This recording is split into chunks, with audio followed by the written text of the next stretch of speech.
Welcome, all you ghosts and goblins, you ghouls. We had came through another weekend. April 6th, 7th was WrestleMania Night 1, Night 2. We're going to be here with the King of Houston, Mr. Stephen Rhodes. That is correct. And you know what's cool about that is the fact that just a little shout out, the Texans got themselves Stephon Diggs. Yep. So that was a good one. And we got PK Valor here in the house. What up, motherfuckers? So I have to ask you guys this question here. And we're going to start off a little unorthodox here. Where does Roman go from here? Give him a little bit of time off. Let him rest. Let him recharge. Have him come back. Have him come back with a vengeance. What about you, Steven?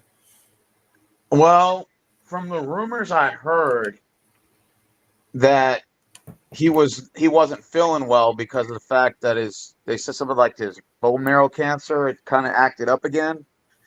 Yeah, I don't know if there's any truth behind that, but they were saying that was the reason why they wanted him to drop the belt at Mania. And it makes sense. I mean, leukemia is able to come and go, so you got remission and then you got flare-ups.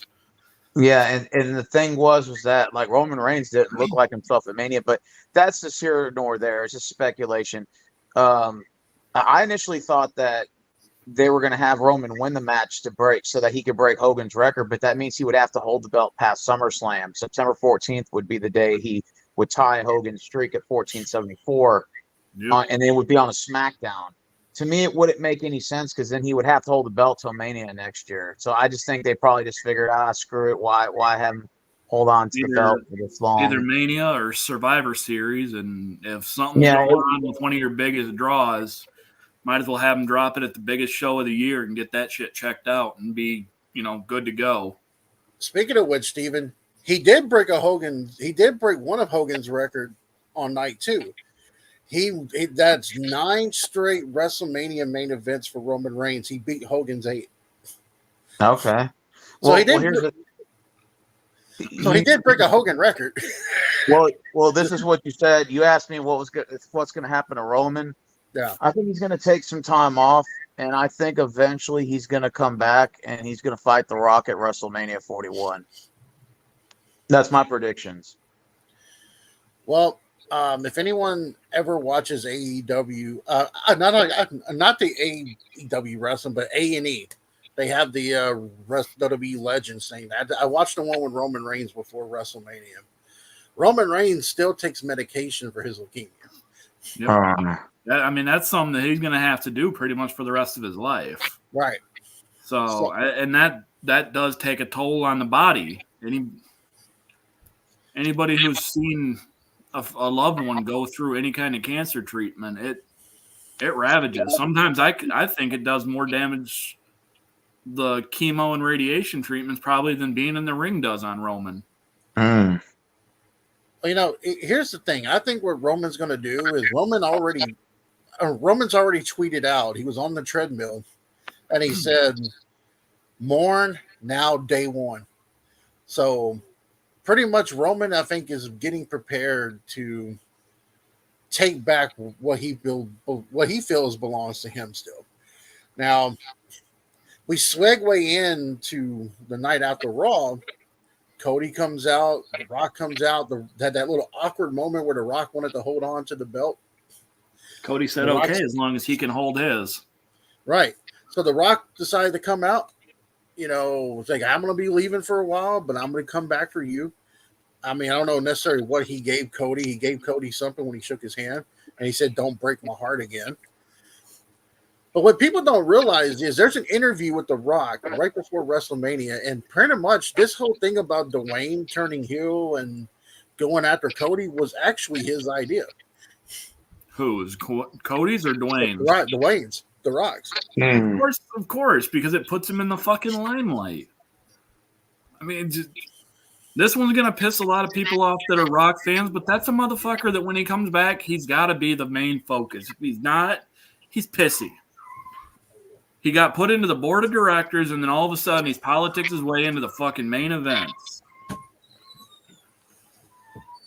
Ain't nobody going to be able to sit here and look at me with a straight face and say that ain't what happened, because they had everything going before the whole Vince, because they were trying to get the show off of Vince McMahon, and it worked. But look at first what it did for Cody. Yeah. It caused a hell of a lot of backlash, and it almost did negative for them than it did positive. That's why they had to backpedal and have it where, Cody still saved face and said, "I'm coming after you, Roman Reigns," and The Rock got pissy, and they had that big promo. There's no way in hell that was planned from the start, because nobody expected to have that much backlash for The Rock coming in and basically looking like he was going to take Cody's place. Here's what I'm and I'll segue to you on this one, Steven. The reason why I feel like The Rock decided to come back now instead of last year when they almost had them for WrestleMania 39 is when all that wildfires happened in Hawaii. The Rock was over there. Dwayne was doing some stuff with Oprah, and they were trying to take people's lands from them. And Dwayne kind of got a little bit of bad taste in his mouth during filming because he tried to take over DC when he tried to do the Black Adam thing. So he was trying to take that over.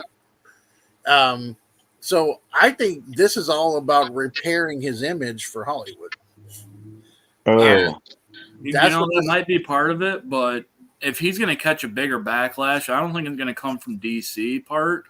I think it's going to be because of the whole shenanigans with him and Oprah trying to get, taxpayers, an American public that's already having troubles just making ends meet, while these two multi-billionaire or multi-millionaire individuals have land in Hawaii that's not being affected because, they paid people to protect it. And now they're saying, oh, well, you should give money to help your friends out there while our shit just sits here safe. Yep. Instead of donating money to, help. Especially Oprah. Fuck you, Oprah. Well, and the biggest thing too is I will say this much. When we go to the tag match with those two and Roman and Rock, Cody and Seth, I have to, much as I hate to admit it, The Rock didn't look that bad. You could definitely tell that he's been training in the ring. Oh, what was the thing? Corey Graves, or was it McAfee, said something like he was doing like 14 or 16-hour days, 3 or 4 days. So, I mean, I'll give him credit where it's due. He got himself ring shape ready. And he didn't look like he really had a hell of a lot of rust, except for with the little exchange with Cena. But I'm going to pin that one more on John than I am on Dwayne. I think even Jake Paul would have been able to block that punch with how Cena phoned that one in. Well, go ahead, Steven. Well, what did you think of the tag match exactly? Well, I thought that the tag match was great. I know The Rock pinned Cody, and that's sort of like Cody's just sitting there like crossing his knees and still kind of like had that look from last year, distraught. But we all knew he was going to win tomorrow. Like, I think that was kind of the foreshadowing that he was going to win. You know what I'm saying? And I honestly thought that they should have had Cody won the first night too, just to kind of, it would have worked. It would have worked out for that way, because you have Cody and them, and this is why I know you and I were talking about this, Kev. The match, in my opinion, should have ended on the blown spear. Yeah, then Roman can blame The Rock, get pissed off at The Rock, yell at him all night leading up to night 2, and then The Rock comes out and screws Roman for the title. And now that means that you don't need The Undertaker. You wouldn't have needed Austin necessarily, because the rumor was it was supposed to be Stone Cold, but there was transportation issues, and Taker being in the audience just was plan B, because like Triple H says, there's always a plan B. So, because all right, well, I wanted to give my opinion to The Rock. I know, The Rock wants to insert himself in there, and I get it. He's like a part-timer, kind of like what these other wrestlers do when they come in. They're kind of like automatically catapulted to the top based on what they did in their past. But I'm going to be honest with you. if it wasn't for The Rock like being in this storyline, it would have just been a regular, predictable Cody Rhodes win over Roman. There wouldn't have been any umph to it. There wouldn't have been a spark. There wouldn't have been anything spontaneous to watch the storyline going from the Royal Rumble to WrestleMania. And I thought The Rock being inserted into it, maybe you could make the argument he might have carried the storyline. Even though it took the kind of limelight off Cody at the same time, it kind of made it interesting to watch. Because if it wasn't for The Rock like inserting himself into it, it would have just been like, oh, Roman Reigns versus Cody. Oh, Cody wins this time. Oh, like it wouldn't have been any spark like we automatically would do. But when The Rock inserted himself and the way they did the storyline and the way that they inserted it's supposed to be Rock and Roman, and fans are getting mad, and Rock's pulling the promo, and then they reinsert Cody back into the limelight. So, no, I'm coming after you, boy. I'm coming after you, Roman. And then they intertwined the bloodline storyline. It kept people talking, and it kept that that shock value. And it even got me interested in it. Then The Rock does the promos in Phoenix and Memphis and Utah, and it's roasting the shit out of those people. And I'm like, man, this is great. Then brings the Hollywood Rock back. And everybody was excited. And I'm not going to lie to you. The Rock made wrestling cool again. And he made me feel like I was a kid again for like 2 months. Yeah, but a lot of that is our nostalgia factor, because a lot of us that still watch grew up with guys like Rock, whether it would be when he Nation of Domination or when he became the corporate champ, to where he was the people's champ and everything. Then Hollywood Rock, where we wanted to hate the hell out of him for that, but he kind of made it being like cool, kind of to be the asshole like that, because you didn't want to boo him, but at the same time you did. So I think a lot of us just kind of kicked off a nostalgia factor of why we dug that one so much, because it wasn't anything new, but it pandered to our memories, and we fucking, as a generation, we love the nostalgia. Millennials do that, or millennials will love that. But let's be honest. Without The Rock in that storyline, could you have sold off a great storyline for 3 months for Cody and Roman? I don't think there was any other way they could have done it. I mean, they'd been doing it for a year prior to that. Yeah, but it would have just been The Rock kind of kicked it up to an 11, but they still had a 9-10 for the story. They honestly, were still selling the story long term. It's been 2 years now. Rock's only been a part of it for the last 3.5 months. So, my 2 cents with that is, I feel like Cody benefited The Rock being a part of this feud, but I feel like the person who got lost in translation is the Roman Reigns. Yeah. He kind of did, because then with Paul being inducted or being sworn into inducted into the Hall of Fame, that kind of puts a little bit of a spotlight on Paul Heyman. Plus, it's in Philly, so you're right. And at the same time, another person who kind of got pushed into the outcast of this one is Solo, because you got Jimmy and Jay having their thing. You got Roman feuding with Cody, and then The Rock introduced into that. You got Solo just kind of literally sitting over there like the what was it that Cena called him, the basement bargain Taz ripoff, because of how he acts. That's funny. And Cena cooked him with that promo with half a voice, because he was losing his voice from laryngitis, I believe it was. Oh shit! In 90 seconds. Well, but at the same time, for that one, I'll give that credit where it's due. He put Solo over at the pay-per-view, so he laid down. He did the job for Solo, which is good for John to do. Well, speaking of Jimmy and Jay, I don't know about you guys, but I thought that match was horrible.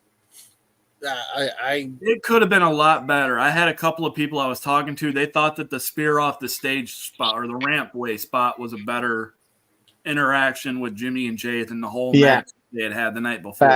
Facts. Yeah. The match was terrible. Like I said, from night one, the Sami Zayn Gunther match was, to me, the best one. Oh my god, yeah, that match had me hooked.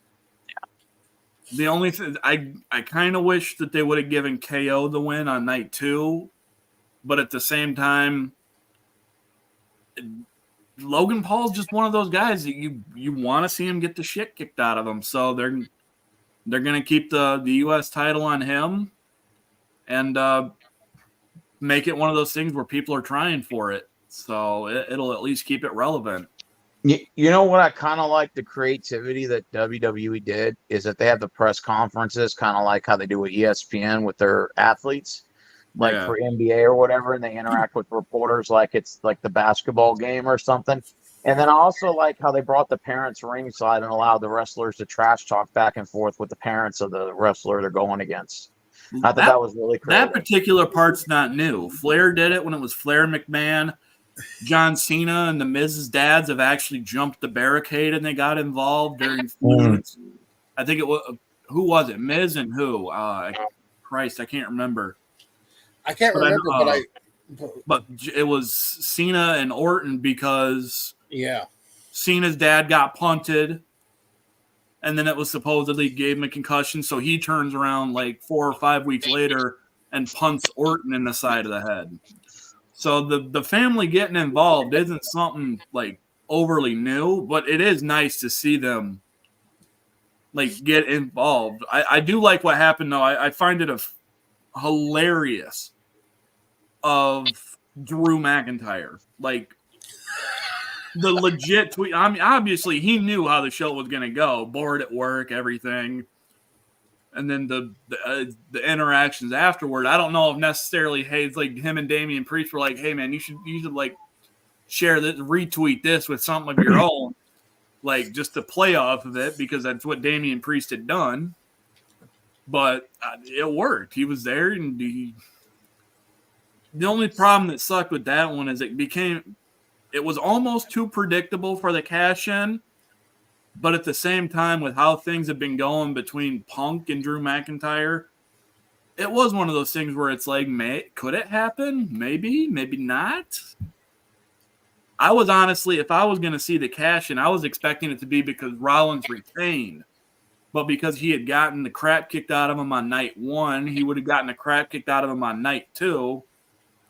So instead of having CM Punk, attack the guy who is now interim champion essentially, which it fuels that story for when Punk is healthy, but you just hurt McIntyre's image too, because that guy deserved to have an actual push with an audience to be able to see it, because the last time he had that opportunity was during COVID when he beat Brock, and it wasn't fair to him.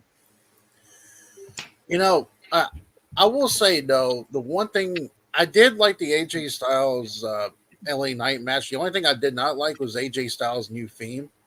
His new theme song, definitely not.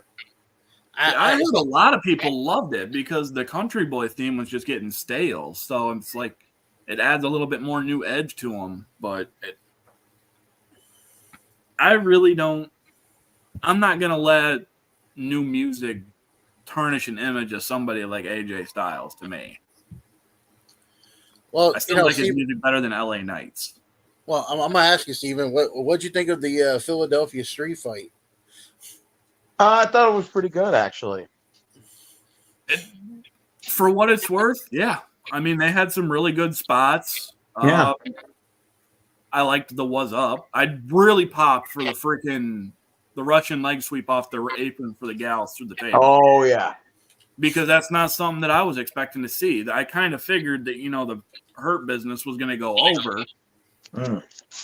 And unfortunately, to me, what that means is that now what Karrion Kross needs to do is shave his head and go back to NXT.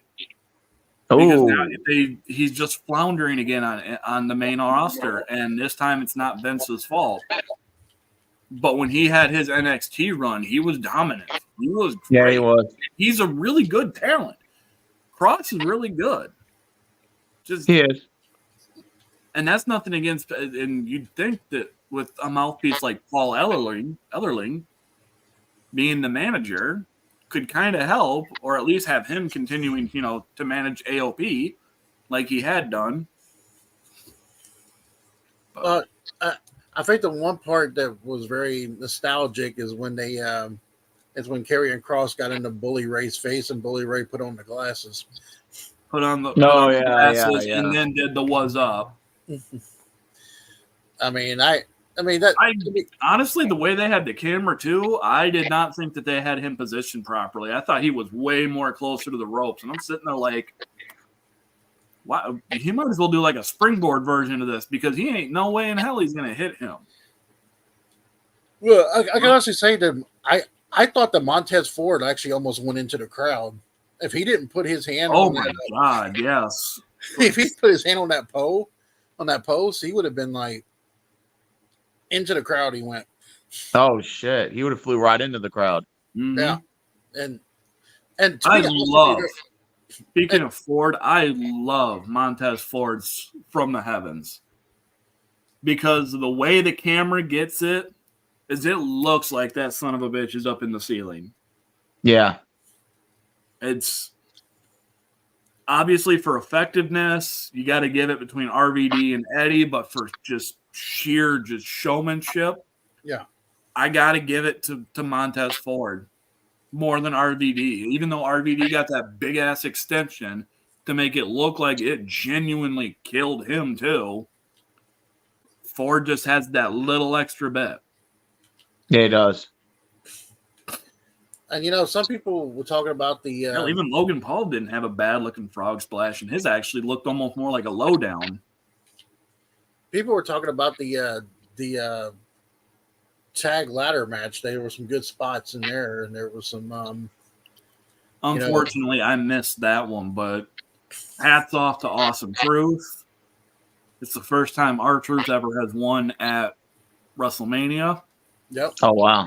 I would actually have to say that the one that kind of threw me for a loop was A-Town. What is it? A-Town Down Under? Yeah.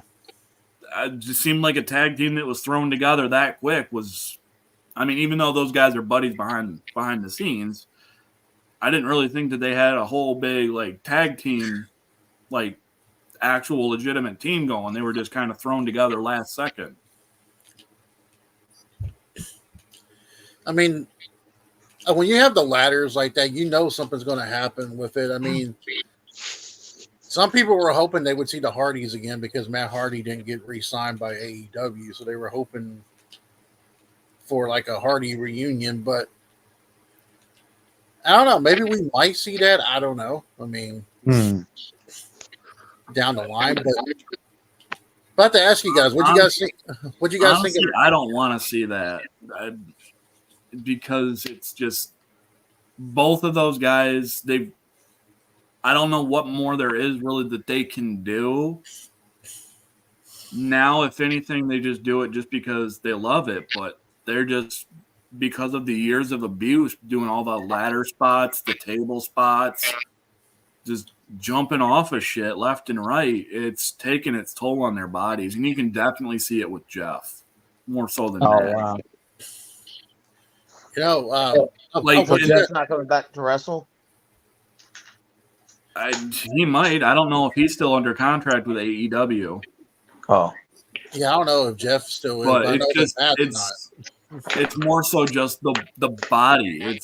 If Darby in AEW, if he doesn't, I know he said he doesn't want to do wrestling forever, but at the way he's like a young Jeff Hardy again, and if he's not careful, he's not going to make it to his 40s. Oh shit. That guy does more death-defying stuff or more risks than Hardy ever did, in my opinion. And this is the same guy that wants to climb Mount Everest. Yeah.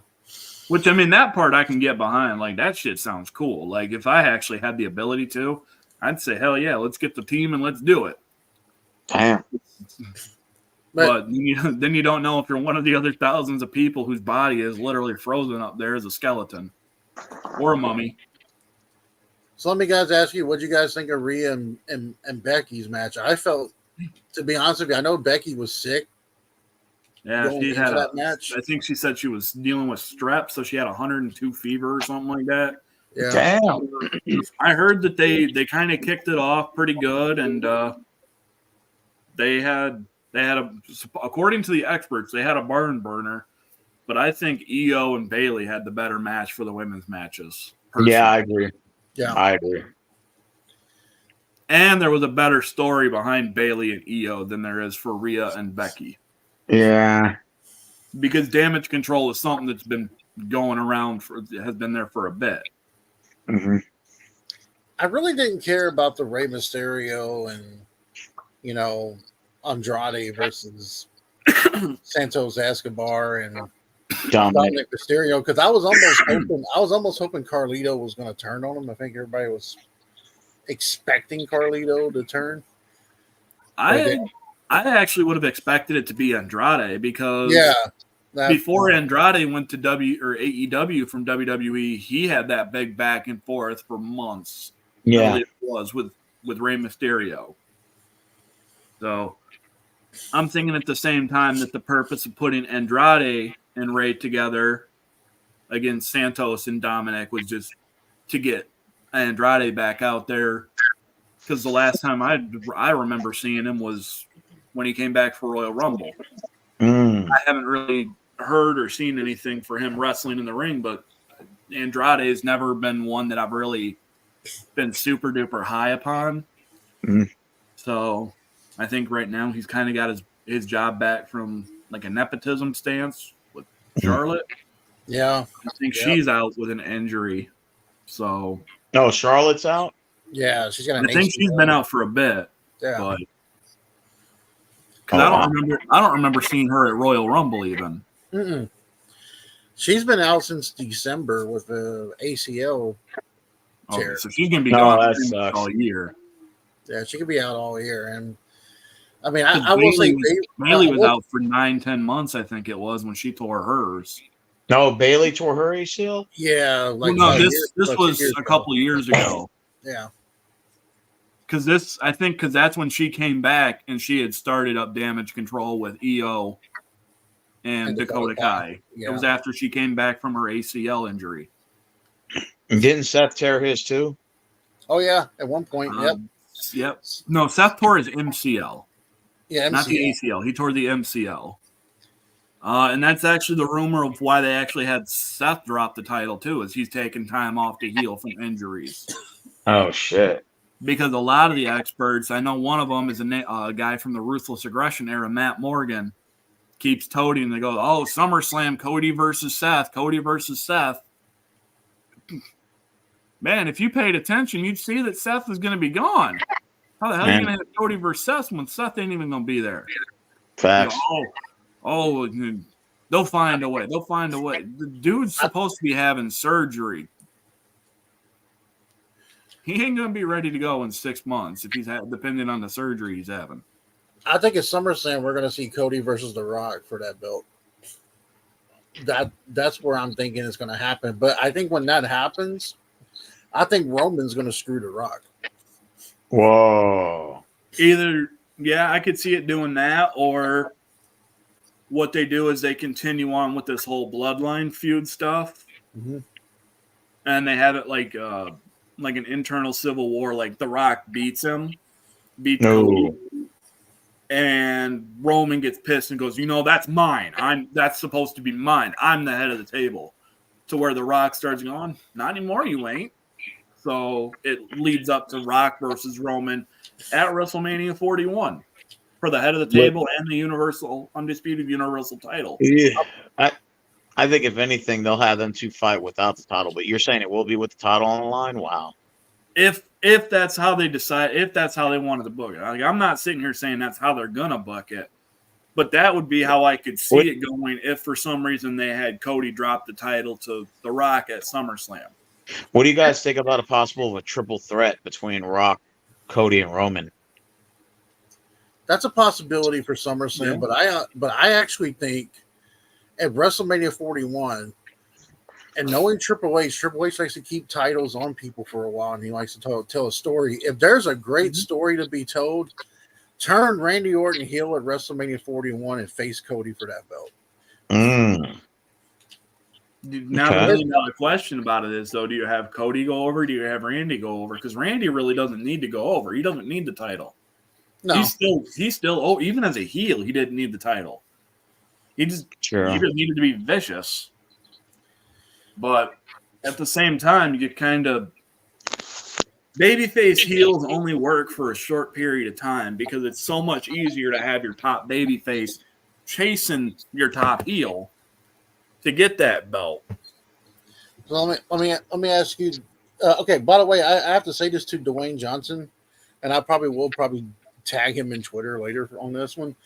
But I think John Travolta wants his costume back from Saturday Night Fever. But I'm just saying. That's funny. I mean, I'm not gonna lie, that if that wasn't a Hollywood Rock uniform, I don't know, or outfit, sorry, not uniform. I don't know what the hell it was. But they come out there with those bell bottoms. You know what? Though, at the same time, though, I gotta give him credit. Then that Mama Rhodes belt, I'm sitting there looking at it like that's a nice little touch on stuff. You know, keep it fresh, keep it going. Hey, you know what I would have done if I was them? If there was one point he would have had the belt, I would have had Mama Rose had it, and then all of a sudden when the Rock got hit outside the ring, she would have hit him with it. Oh, it would have been better for the one that Cody gave his father-in-law, for her to take that and swing it. So the Rock still has his. He's got it loaded up, and then he gets hit with one. Like he's ready to whip Cody when he's got his back to everybody, and then all of a sudden, whack. Well, let me ask you that. I'm gonna start with you first, Steven. There's a lot of fans who are not fans of Cody Rhodes. They think he's a mid-carder. They don't think he is gonna. They think the fans are gonna turn on him eventually. What's your take on Cody? Do you think Cody is as good as he claims, or do you think Cody is a mid-carder, or what? I mean, Cody's gonna have a. I mean, I'm okay with him winning the belt. And, I mean, if you're going to book him like the way you did the last 2 years, you might as well give it to him. How long does he have a title run? Does it go to SummerSlam? Does it go past SummerSlam? I don't see why it should go to WrestleMania 41. I'm going to be honest with you. I don't think it makes ideologic sense. I think unless he was heel all of a sudden going into WrestleMania 41 and then he would drop the belt, understandable, but there's no sense in having it go into Mania 41 as champ. I think if anything, he needs to drop the belt by SummerSlam. Just how they're going to give him a successful title run, kind of like with Drew McIntyre, but eventually he's going to lose. Yeah, I think if he doesn't lose the belt at SummerSlam, it's going to probably be almost certain that he loses it at Survivor Series. Mm-hmm. Because those are two of the four biggest ones, and shortly after that is where you start telling your stories big time for going into WrestleMania. Because December's pay-per-view is kind of dog shit. Nobody really cares. But then you've got Royal Rumble in January, and that's where you kick it off big time. You know, and here's my answer about the mid-carder thing. You know, fans back in the day when it was the Cena era, the PG era, they like to call it, everybody complained that they weren't building new stars, and that was mainly a Vince McMahon thing. Yeah. So now you see a LA Knight, you see an AJ Styles, you see a Cody Rhodes, you see a Gunther, you see a Sami Zayn now, you see all different kinds of guys on WWE being built now.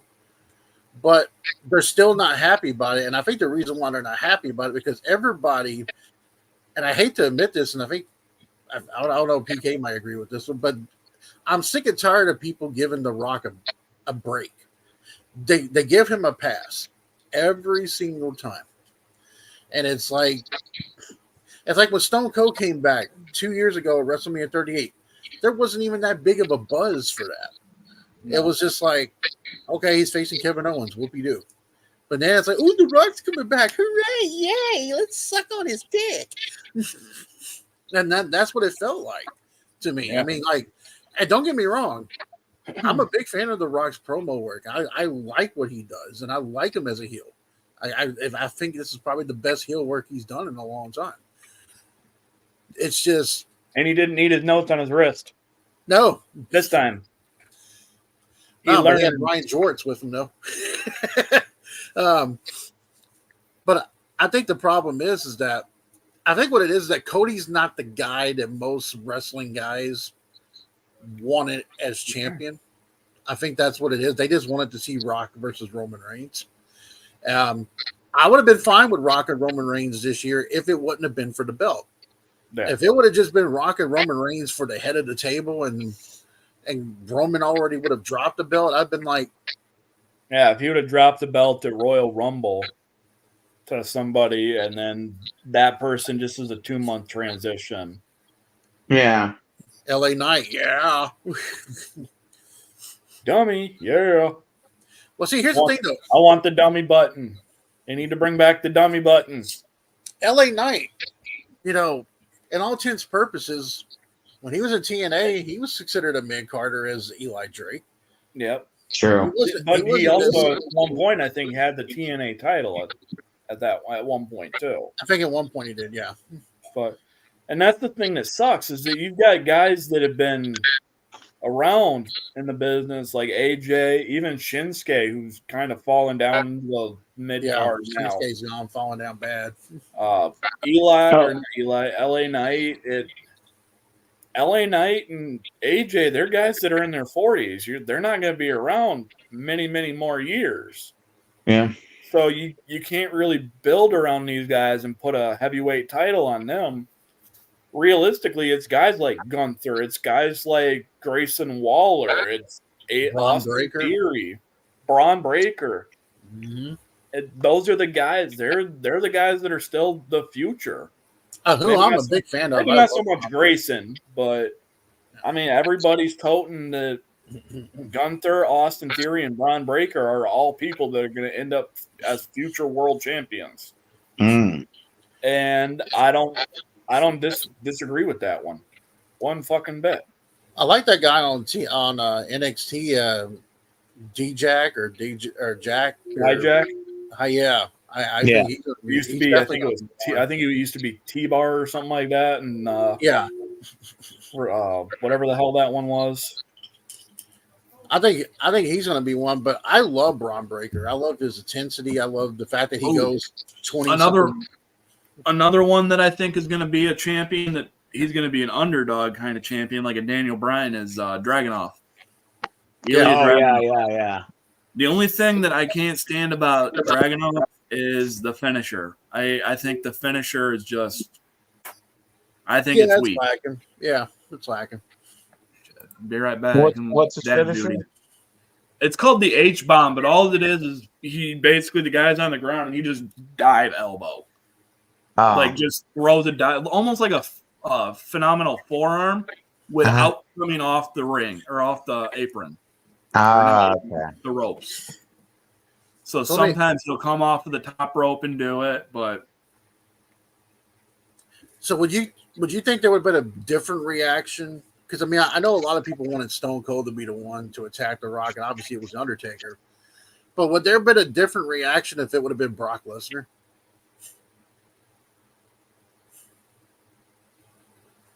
Oh, absolutely. If Brock Lesnar was there, are you kidding me? The whole building would have went off the roof. Brock Lesnar's still a big draw. I think the reason why they had Taker as a plan B is because Taker still remembers Roman beating him at WrestleMania. So I think that was they all had something against anybody that interfered in that match had something against the bloodline in some way, fashion. And it was a good nostalgia to see Cena and Rock looking at each other, looking at the crowd. And then as PK said, Cena had the worst punch coming at him ever that you saw a mile away. Yeah. But the main event, though, Steven, what'd you think of the main event? I mean, Cody hit the crossroads 3 times on Roman. Roman looked completely out of it. By the second one, he looked done. The fact that they had, again, Cena, Taker, The Rock. Right. I just wanted to see the Tombstone pile driver on The Rock. We didn't get to see that, but we saw the choke slam, which was okay. An okay one, yeah. Yeah. I thought that was cool that you had Jimmy and Jay, and I think Jay's speared Jimmy. Yeah, yeah. Yeah, and I thought that was pretty cool. That was actually probably better than the match itself. And then I did like how when The Rock came out and Cena looked all scared and shit. That was pretty cool. And then once Cody won, he invited everyone in the ring and stuff. I thought that was pretty phenomenal. You know what this show reminds me of? WrestleMania. Which WrestleMania was it that Ben won? Eddie won. I was WrestleMania 20, but it also reminds me of WrestleMania 10 when Brett won against Lex Luger and everybody. I mean, against Yokozuna and everybody came out and hold Brett up, and it was the same kind of a regurgitated same. The reason why I say WrestleMania 20 is because Sami Zayn beat Gunther, and that was and like the way that they built him up like Rocky Balboa. Yeah. And then his manager's like, "Oh, well, I can't come out with you to the ring. You got to go out there by yourself." And he's all pumping himself up, and the fans are happy about it. And then he beat Gunther, who hadn't lost a match in 2 years. So remember that. And then when Cody beat Roman, Roman hadn't lost a match in 3 years, over 3 years. So combined 5 years undefeated between these two guys. And to push these two, it reminded me of how Eddie and Chris Benoit became champion. And remember, they had all their friends coming out, I think, and stuff like that. So I thought that was pretty cool, like the way that they had that set up. So it kind of gave me an Eddie Guerrero, Chris Benoit feel. Or you can even use the Bret Hart 1-2 for WrestleMania 10, I think, right? Yeah. Yeah. So altogether, I thought that Cody Rhodes push at Mania, I thought it needed to happen. I understand. I saw like the criticism from Prodigal Hill, Dark Horse and stuff, giving their criticism and stuff, saying, it should have been The Rock. I'm like, I think The Rock carried the storyline, but ultimately he had to pass the torch, and I think it was necessary to have Cody win. He's won 2 Royal Rumbles in a row. Why even bother having him do all that if you weren't going to ever put the belt on him? And WrestleMania is the Super Bowl of all the shows, so you got to have him win on Mania. I think you had to have him do it. I think me and you came out and said that why didn't they just have The Rock win the Rumble? Exactly, and then you could have had Cody Rhodes even challenge Seth. I think that's where they kind of mixed up the ball a little bit because it was all cool when they had that day one on Raw. Rock comes out and says, "What if The Rock wanted to be at the head of the table?"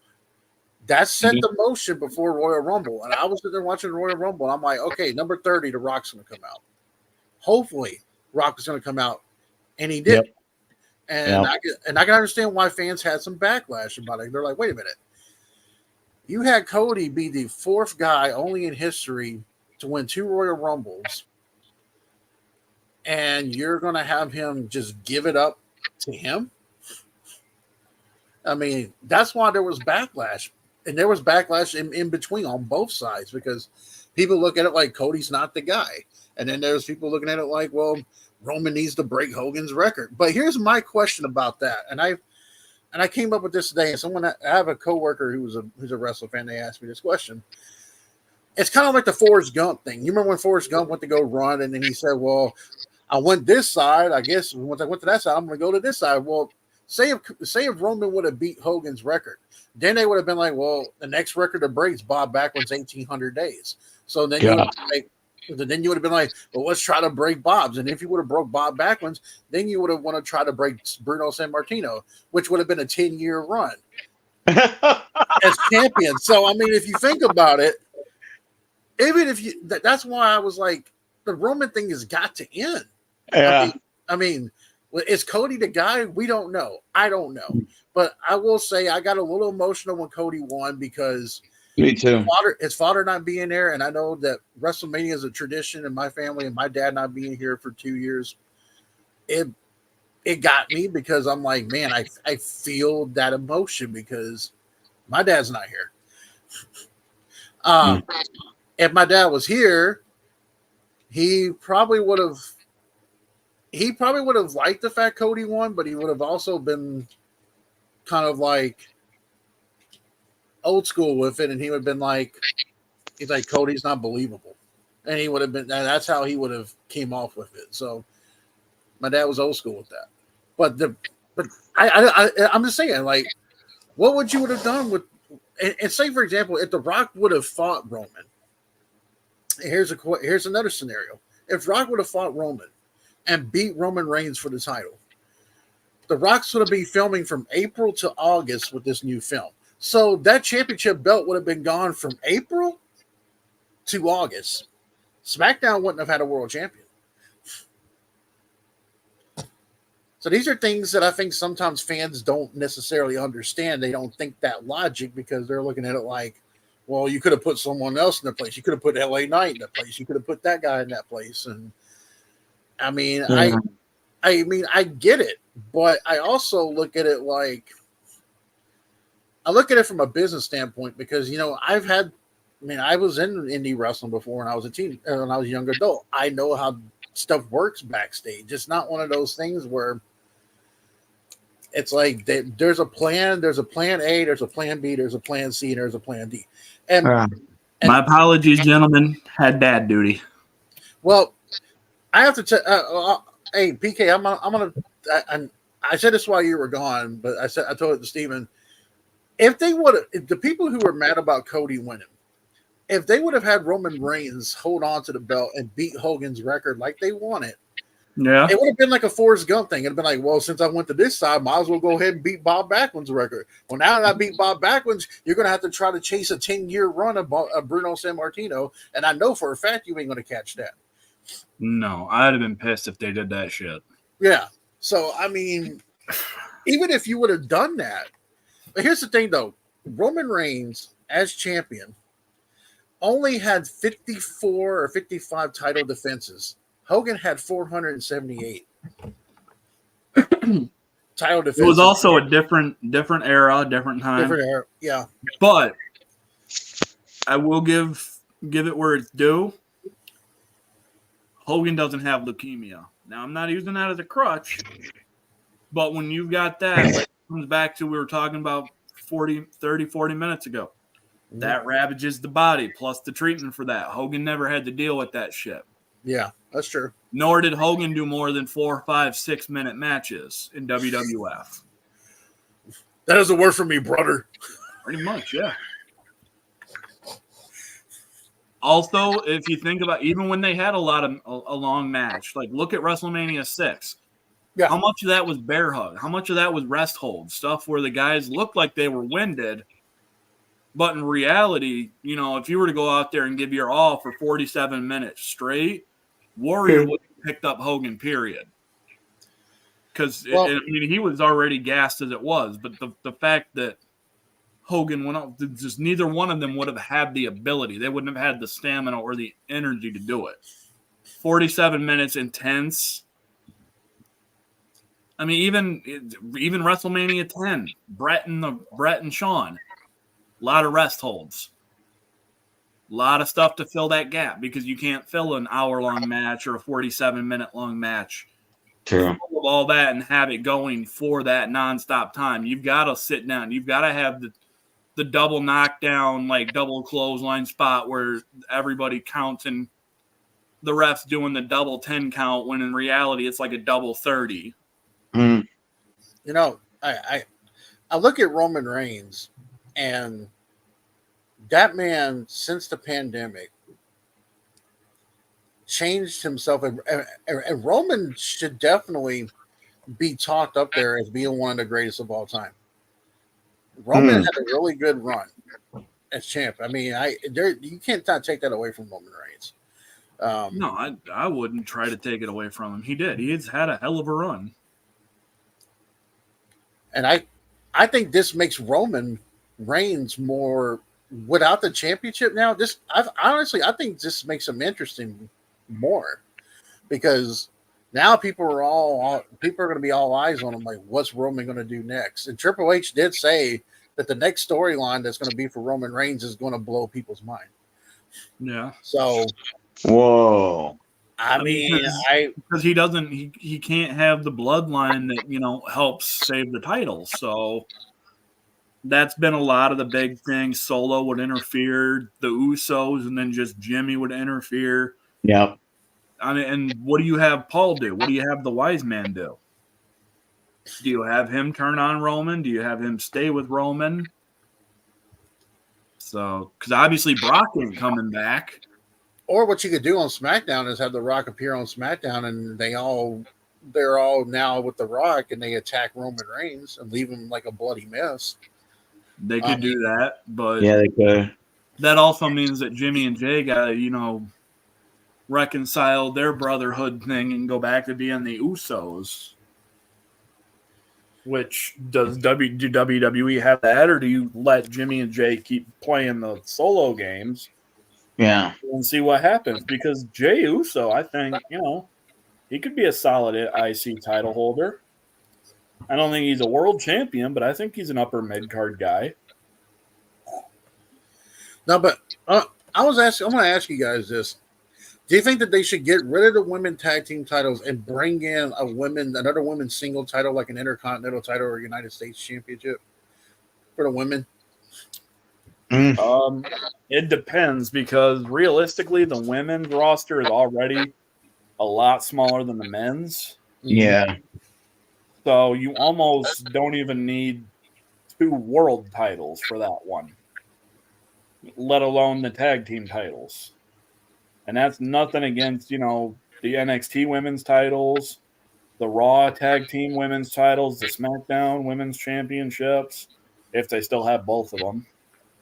So do you think they made the right choice by Rhea and Becky? Because some fans wanted to see Rhea and Liv Morgan. Now they're finally going back to that storyline, but I think a lot of people wanted to see that story because Rhea Ripley taking her out, but I'm not that big of a Liv Morgan fan. I'm not. She's a pretty face. She's not horrible. Yeah. Realistically, I think probably Becky was the better option than Liv. But as it goes for the women's division, I've got a high for freaking Sarah Logan, and they stuck her with that Valhalla gimmick and hamstring. It seems like every time, ever since the Riot Squad, she's had failed gimmick after failed gimmick, and it kind of sucks because I think she's actually decent in the ring.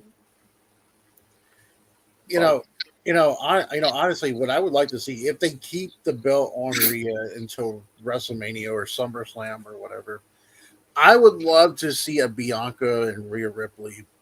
No. Ivy Niles or Zoe Stark. Zoe Stark? Okay. One of the two younger up and coming gals. Or if you can sign her away, I don't know if her contract is up or not, or how close it is to being up. Jordan Grace. That is who I would definitely want WWE to bring in. I would like to see Jordan Grace versus Rhea. Oh, Jordan Grace would be badass. Now, Nick Khan did come out recently and said that they really do want to work with other wrestling companies, so they are interested. The people who do like the territories. I would love to see. I could even get behind seeing AEW and WWE opening that forbidden door, because now it's more or less it's on Tony Khan, not Nick Khan.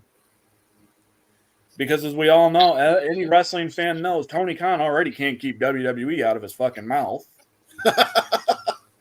You think we can see AEW, WWE doing it? Because every time that motherfucker cuts a promo, it's WWE. We did better than the other show. When you're drawing 2.2 million fans, come talk to the other show. You're Mr. 650,000 and Paulie. Well, I think Steven would agree with this because Tony Khan and his dad are Jacksonville Jaguar owners. I mean, you need to go ahead and fix the Jaguars instead of worrying about the WWE. But that's just my or the Jagoffs, if you want to call them that. So don't forget about this. Don't forget about your failing soccer team in England. Oh,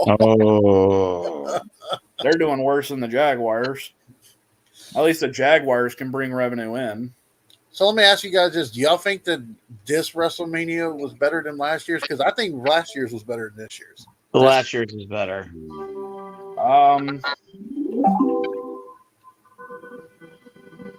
As a whole, yeah.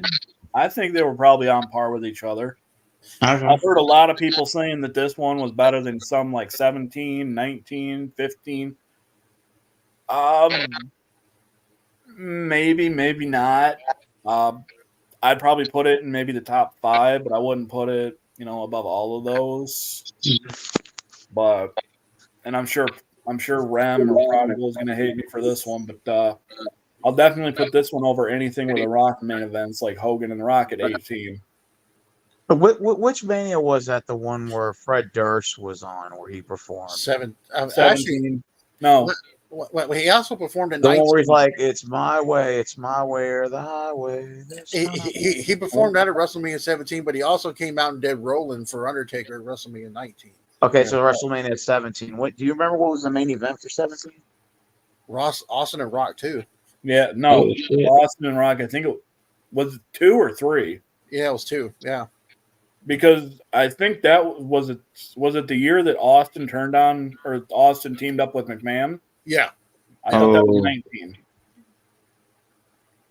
I thought that was WrestleMania 19. WrestleMania 19 is the one where The Rock was Hollywood Rock and Austin had that last match. Oh, general manager for Raw with Bischoff. And who did Austin face in WrestleMania 19? Who did what face at WrestleMania 19? Who did Austin face at WrestleMania 19? The Rock. That was their third. That was the third one. Yeah, that was. Oh, because that's when The Rock finally beat him. Mm-hmm. Yeah. Yep. Because 17 is when he sold his soul to McMahon, essentially before the invasion. I think it was. Yeah. Honestly, because I think one of the lead ups to the main event was Triple H and Undertaker, because that was when they were selling that like it's my yard, well your yard's in the middle of my world or whatever. Yeah.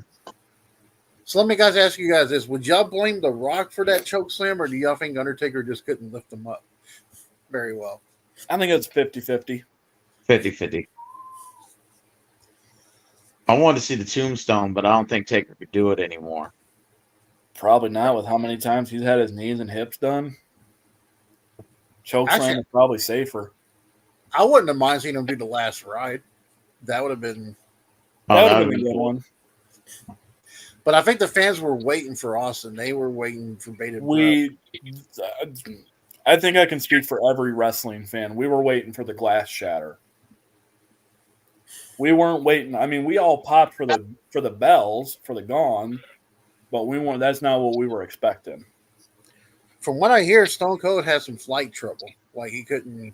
Yep, that was what I was hearing too. So what was Hogan? What was Stone Cold supposed to do? He was supposed to be in that main event.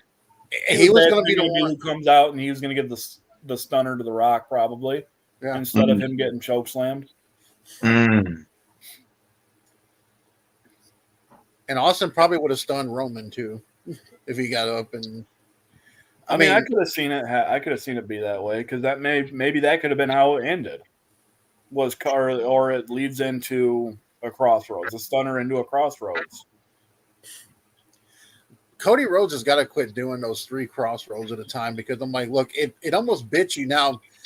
I think Cody Rhodes was acting a little superhuman, especially when he got the spike in the throat and then the spear at the same time. I'm like, come on, it's a little superhuman there.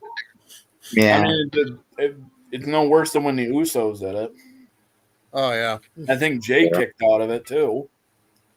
But nor is it any different than Shawn and Undertaker at WrestleMania 25 and 26. 4 tombstones, 7 sweet chin musics, 2 last rides. How many choke slams? And every time they powered up, kicked out. Yeah. I mean, the only time you really ever see Cody do the triple crossroads is when it's like that big match, like we're going for the end of it. So everybody already knew, with everything that had gone on, just one crossroads wasn't going to put away Roman Reigns. You've almost got to do something more. It's either you do 3 of them, or you got to do it onto a chair or something. You've got to have something else to kind of up the oomph. Okay, how many WrestleManias have y'all had in y'all's hometown? Like for Houston, we've had 2. I think there's been 2 in Chicago. 0 for me, but I heard that with this new stadium the Titans are getting, there's a possibility. So And if you guys look at it too, they're starting to do a lot more of them where it's outdoor or it's the NFL stadiums because they can hold more bodies. Do y'all think that we're going to possibly see a WrestleMania in the UK or? I hope so. I would love to see. I mean, we've seen it. We've seen them in Canada. We've seen them in Canada. Wasn't bad. I wouldn't even throw out the card that it wouldn't be possibly in Mexico. Wait, when did they have it in Canada? I know Edge won. Which Mania was that? WrestleMania 6. 3, 6. 6. Mm-hmm. Wait, 6 No, and what 3 else? was sorry. 3 was not. 3 was not in Canada. 3 was in the Silver Dome. Yeah, Super Dome. Yep. Which is so it was 6 and what else? 18. Rock Hogan was in Canada, I believe. Yep. Which one was the one Edge won? Didn't Edge win at Mania? Edge had the world title, I think, but that was in WrestleMania 27 at Georgia in Atlanta. Oh, okay. That wasn't in Canada. Oh, if you're talking about he won that ladder match, that was another. I don't think he won in Canada for the world title or anything like that. Oh, okay. But I do know that Minnesota is probably the next. They're the head ones to get it next year. So, but I have to give those wrestlers credit because I remember going to Philly with Mel. That place, when it gets cold there, it's a different kind of cold. So for all of them to basically come out there and the fans look more lively on night 2 than they did night 1. Absolutely. I mean, I think it was a little bit warmer that day. So I think that's the reason why they were a little bit more on the livelier side than they were at. And I have to admit this, though. The Rock had a very cool entrance at WrestleMania. I'm not going to lie. I mean, a little Brahma Bull with the fire and the whole game over and final boss thing. I thought that was pretty cool. Yeah. Oh, shit. Chicago's had 3. Yeah, they were in. There was one point in WrestleMania 2 because they had WrestleMania 2, then WrestleMania 13, and then WrestleMania 22. So the WrestleMania. Do you think Chicago's going to get another WrestleMania or not anytime soon? Probably not, because if they're going to go the way of using NFL stadiums like they've done the last few years, in March, April, Chicago ain't fucking warm enough. We had snow last week, for fuck's sake. Damn, last week? Well, because we get the lake effect, and when you've got temperatures that are in the mid 30s, even the high 30s to upper 40s, with that lake effect and a wind chill, you can still get snow from us. Damn. Could you imagine the WrestleMania at the? Can you imagine WrestleMania at Green Bay, where Green Bay plays? I mean, if it's cold that day, it'd be like the. As a Green Bay fan, I can attest to how cold that damn place gets. And yeah, I've heard stories. Believe me. Like I can imagine because if the guys thought they were a little chilly on night 2 with it being like 59 degrees, it's going to be worse in Green Bay. Mm-hmm. At least Minnesota, you've got a dome, so you can climate control that bitch. Although Chicago, if the Chicago Bears do get this new stadium that they're talking about having built, you never know because I don't know if it's going to be a stadium like a dome or if it's going to be an outdoor stadium. So Chicago might get another one. I don't know what the hell they'll do with Soldier Field, but I'm not trying to pee off on the wrestling here, but what did you guys hear about? What did you guys think about that rumor that Kansas City, the Chiefs might go to Dallas? I don't think it'll happen. I don't think so. It would look weird them going back. If Andy Reid goes with them, they'll still win a Super Bowl, and Dallas will finally have another Super Bowl. I don't think it'll happen. I think Kansas City, they'll work a deal out. Yeah, they should.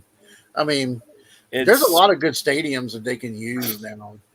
Like I'm with PK. I would love to see a WrestleMania in Mexico.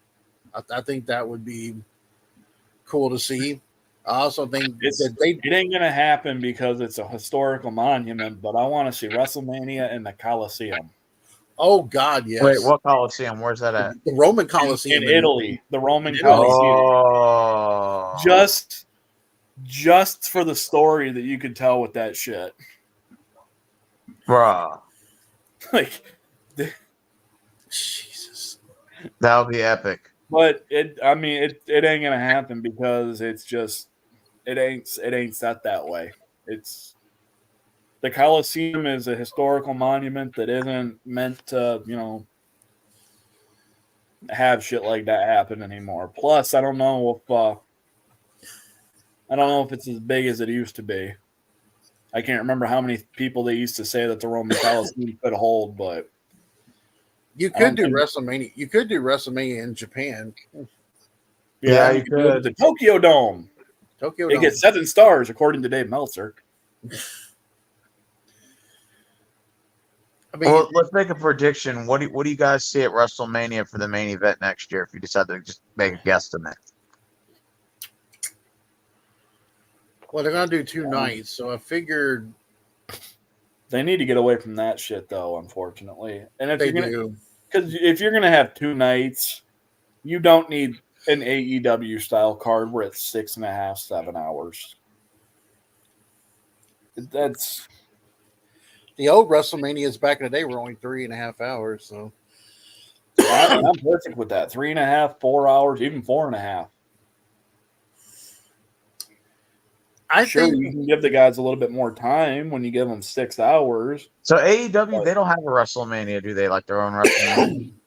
well, theirs is kind of more like theirs all in is or all out or something like that. Yeah, it's either I think it's all out. At the rest, what would be All the out one? or is it World's End? Yeah, that was another good event. Let's see. A rest. What would be the main event at WrestleMania? I think one of the main events at WrestleMania next year.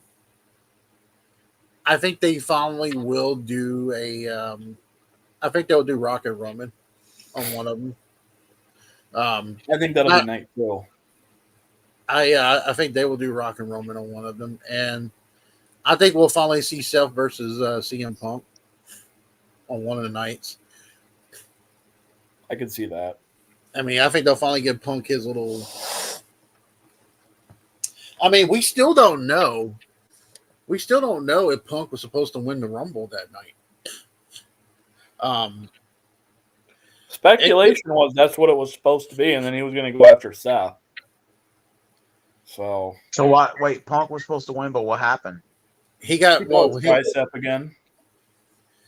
The Punk like during the Rumble, Drew McIntyre did that future shock DDT, and then that's when CM Punk tore his bicep or his tricep, and I think during that match they had to call an audible, and Cody won. Wow. But I still say to this day, if The Rock came out in the beginning of the year and he had that little thing about Roman Reigns, The Rock still could have entered the Rumble and eliminated them both. If you really wanted to do Rock and Roman, you could have done it that way. Yeah, that's true. You know, that's where, but I will give The Rock credit on one thing. He was a smart guy to know that the crowd did not like him taking Cody's spot, so he knew they had to call an audible. So I give him and Triple H and all of them a bunch of credit for that because they knew they had to call an audible and be like, yeah, this ain't working. Wait, so they were originally going to stick with The Rock versus Roman? Yeah. Because I think they would have actually had him go over, and they would have had Roman beat The Rock and keep the title if Punk wouldn't have gotten hurt. Oh shit! So a lot of people who are pissed at Cody right now, I'm like, just remember one thing, and PK's been in the business like I have, and sometimes shit happens. You have to call an audible. You gotta have a plan B. You gotta have a plan C. And I know some people are looking at it like, well, LA Knight should have took his spot, or this person should have took his spot, and it's not fair right now to judge Cody. But I think if you give Cody like a 2 or 3 months, Yeah, as champion, if it's really going downhill, that's when you know you have to basically make a turn. And here's the cool thing: they're not really calling it sports entertainment anymore. They're calling it pro wrestling now. No way. Yeah, they've been. Some of the wrestlers have been calling that word. They've been calling it pro wrestling, and they're calling this the Renaissance era. I don't know if that's a name that will stick or not. Triple H said that's always it's fans' choice to come up with names, but I will say this era is better than the PG era so far. I will give it. Oh yeah, absolutely. I'll give it that. I mean, do I think it'll be better than the Attitude Era or Ruthless Aggression? Yeah. Well, In my opinion, nothing will top the Ruthless Aggression. Yeah, I'm the Ruthless Aggression era guy. That was when I grew up during it. A lot of people are like, no, it's Attitude. No, Attitude was a lot of tits and ass, and it was basically watching Jerry Springer with the occasional wrestling. Ruthless Aggression told better fucking stories, hands down. I grew up during the Ruthless Aggression era. Because if you're going to turn around and watch this, Rim, I'm looking at you, big guy. You and I have had a conversation about this before in the past. Mm-hmm. Mm-hmm. I'll tell you, one of my favorite moments in the Ruthless Aggression era is when Chris Jericho did the Walls of Jericho on top of the cage to Benoit. I thought that was like one of the coolest things I saw, especially that match between Benoit and Kurt Angle on Raw. Yeah. So I mean, I'll say this: the matches were better in the Ruthless Aggression era. I think with these wrestlers, the wrestlers now are more athletic. If you want to go that route, in comparison, yeah. So now I grew up in the golden era. So I grew up in the '80s. I grew up with Macho Man, Hogan, and larger than life. Yeah, see, I didn't grow up in that era. That's not fine. So I grew up in the larger than life era. They were PG then, but they were more realistic PG. Especially when you turn on Saturday morning and you see Jake the Snake have that snake bite Macho Man's arm and stuff like that. Oh man, I watch a lot of those. No, don't get me wrong, I watch a lot of that footage. Right.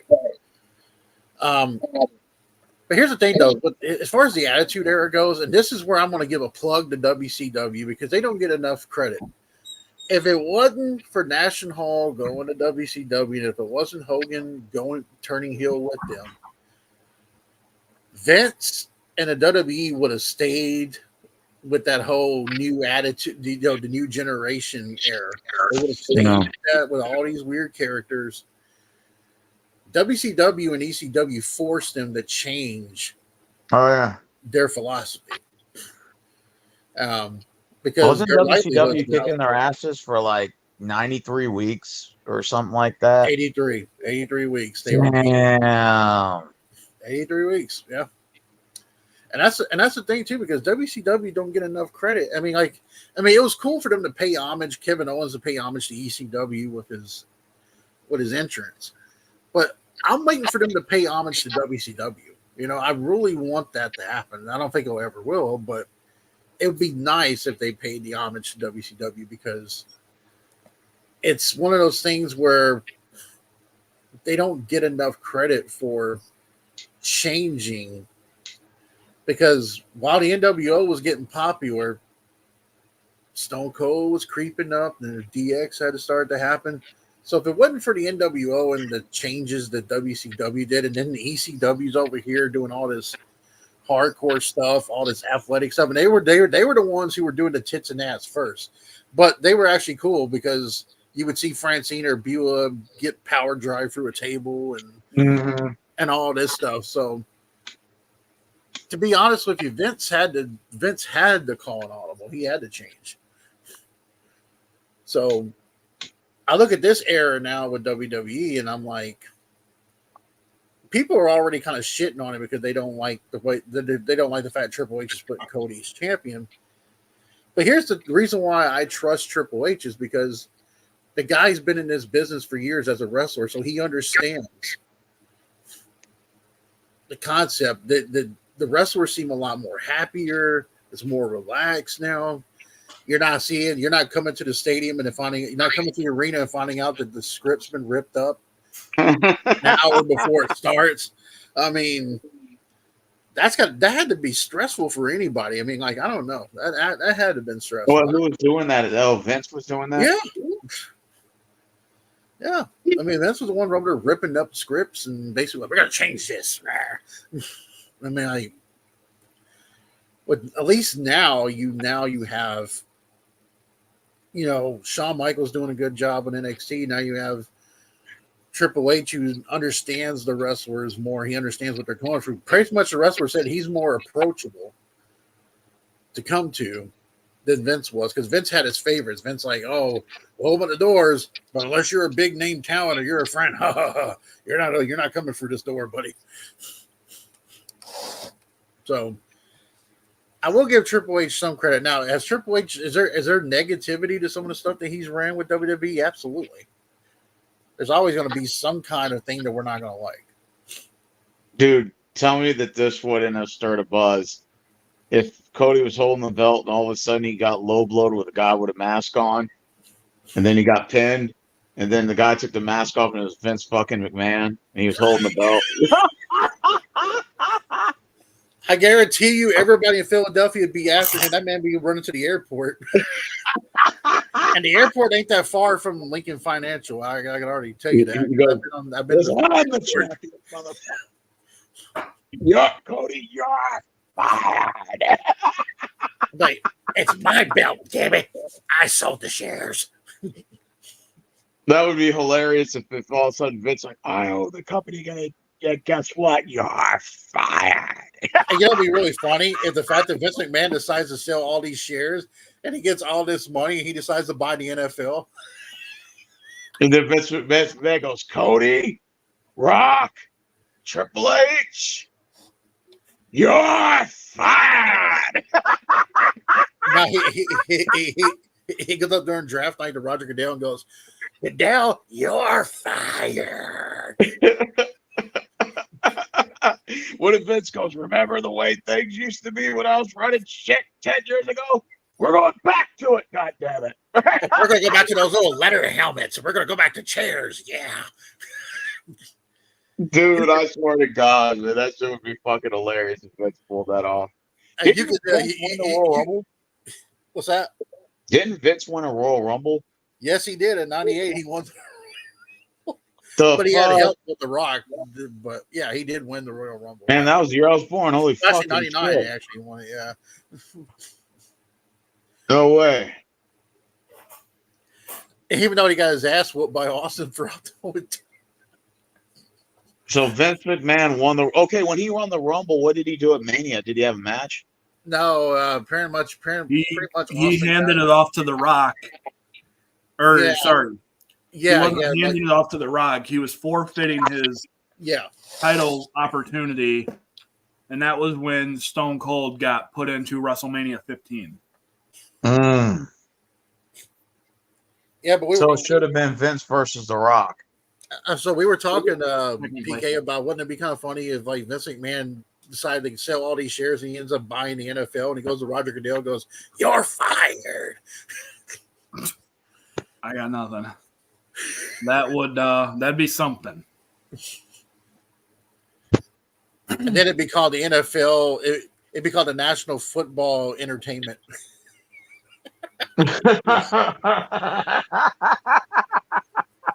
It already is, but that's beside the point. Dude, did y'all see my video last night? Well, I know probably your friend Valor didn't see it, but yeah. I made a video last night talking about like I was reviewing the Rock segment with Cody. Yeah. And I was talking about how wrestling fans were the coolest in the world. Like, dude, I'm a fan of many sports. Basketball, I've been to basketball games, football games, baseball games, you name it.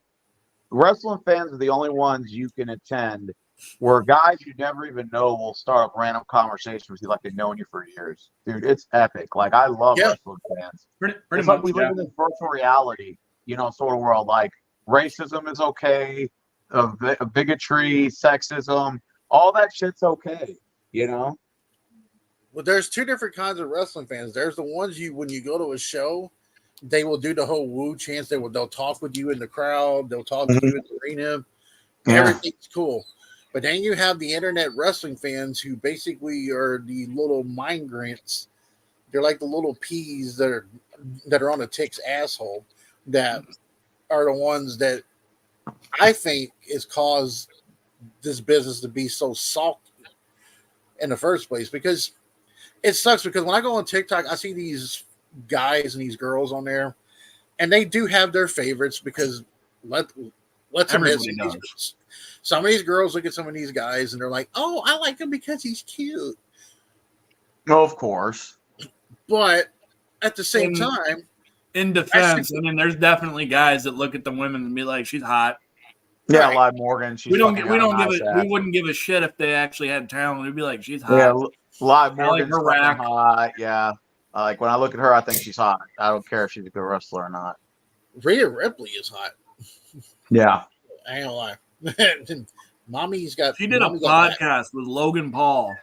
They were talking about piercings. I just saw this today. Yeah. She said she was making jokes. She said the piercing, at first she said the piercing that she has that hurts the most is her belly button when she got it. And then she stopped and she looked at the camera for a second and she's like, oh, wait, no, I lied. Definitely, she openly admitted, she goes, my fans are going to love this one. She admitted on Logan's podcast she's got her nipples pierced. Logan looked at her and be like, and you wrestle with that? Well, she's not out there letting the girls hang out, so it's not like they're getting, caught on the ring apron. Why would she need to take them out? Nobody's going to yank on them. I look at it like this. I mean, I look at it like this. If some of these girls, they're especially on TikTok, they're all like about Cody and they're all about Roman and stuff and Randy Orton. And I look at it like this. If they're watching it and they like it, then what's the fucking problem? Let them watch it. Let them enjoy watching something, because obviously they're watching it with you. So shut the fuck up. That's how I look at it. I mean, like, they could easily be like, "Ew, you like this?" Yeah, we don't shame people for liking, the Jaguars or the Lions or stuff like that when it comes to other sports. Everybody's got their teams they have preferences for. Why can't you have your favorite wrestler? Mm-hmm. Everybody's got their favorite hockey team, golf player. I don't know why I said golf team or started. Oh God. I know this kind of. I like watching golf. Sometimes it's a really nice nap. But I like watching Jordan Spieth. Nick, I like watching him play golf. Fuck Tiger. Let me ask you guys this. I know this could be a tough question for you, but you can only pick one. No. I'll let you pick three. Your favorite WrestleManias. All 40.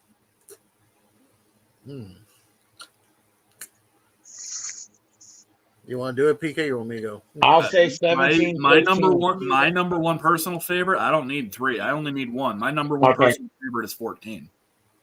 Oh, what was the main event on 14?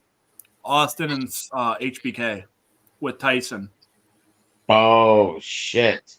But that's not even the reason why I like it. I like it because of the build-up with Undertaker and Kane.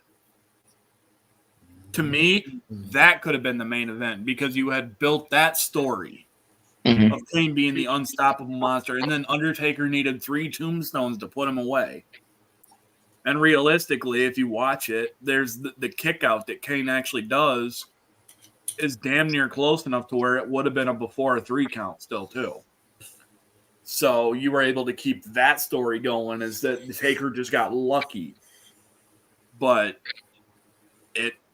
that story was phenomenal. Don't get me wrong, I liked the main event, which was Austin in HBK. But you already knew that HBK was going away after that. Especially now in hindsight. Obviously, as a kid, you didn't know that one, but right. And every kid under the sun wanted to look at their friends after everything, and they did the double bird. You didn't do it in front of your parents because you knew you'd get your ass kicked, but you throw the double bird at your friend, or you do the arms up double bird, or just the double arms up like Austin did. Because Austin was one of the most over superstars at that point in time. If not the most over. if you're asking the inner child in me, it's WrestleMania 3 because I grew up liking Hogan as a kid, seeing Andre not be beaten, but I also love the Macho Man Ricky Steamboat match. Ooh, That Savage and Steamboat is definitely a good one.